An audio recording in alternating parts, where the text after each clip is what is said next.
This is a kangaroo hide from Packer Leather. It's one of their Napa range. And this is a slightly large but fairly average size. And as you can see, it's a lovely and soft leather. When I'm picking leathers, I like to start on the outside and have a good look at the surface.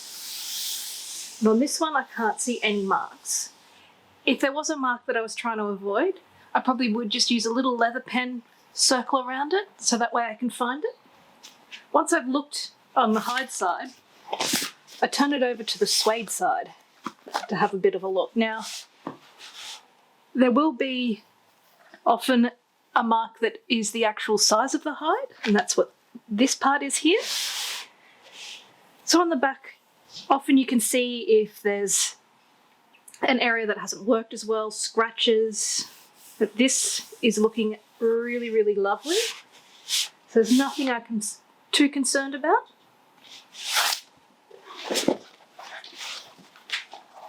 When cutting straps, if they're longer straps, often you need to work out where you're going to cut them out of.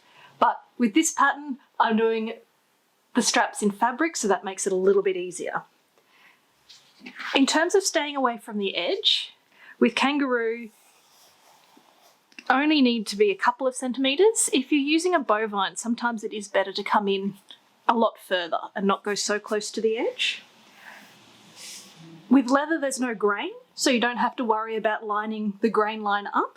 It really is a case of playing a little bit of Tetris and finding the best layout that leaves. It's not just using the least amount of leather. I also like to look at what sort of shape am I leaving behind? Will that be good for another project? So, as you can see, I didn't tidy up.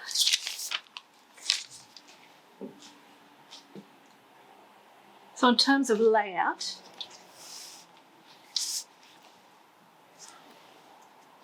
there's some edge bits that I want to try and avoid, but I can see that this will be quite a nice shape for that.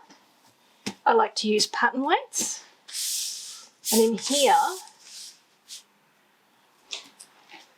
I can just fit this piece in nicely too. And although I have to cut a second side piece, it's still leaving me with a lovely amount of leather that I could use for another project. I'm going to cut this piece first. I like to use pattern weights, but you can also use things like a can, anything heavy. And I try and put it in the points. This is where you can adjust it. So I'm not too close to that edge, but I'm not wasting any. And I use a combination of a rotary cutter and then some super sharp scissors, because I'm not accurate enough with the rotary cutter to get right in those edges. With the rotary cutter, make sure it's a sharp blade. And you want to use your non-cutting hand to weigh things down, and also make sure at all times you can see your non-cutting hand. And that's a really good way of making sure you don't accidentally cut yourself. And in terms of cutting out, I just go straight in for it. Do that curved edge. And go down at the side. And see there, I've just got a little bit wide, so I'm going to go back in. If you can try and cut in one continuous cut, you get a much smoother line too. Now here on the edge, I'm just going to take a cut all the way off. Now the reason I have the sharp scissors, as you can see, I didn't cut all the way to the edge there, but I can just get in with those scissors and make a perfect cut. So it is as simple as that.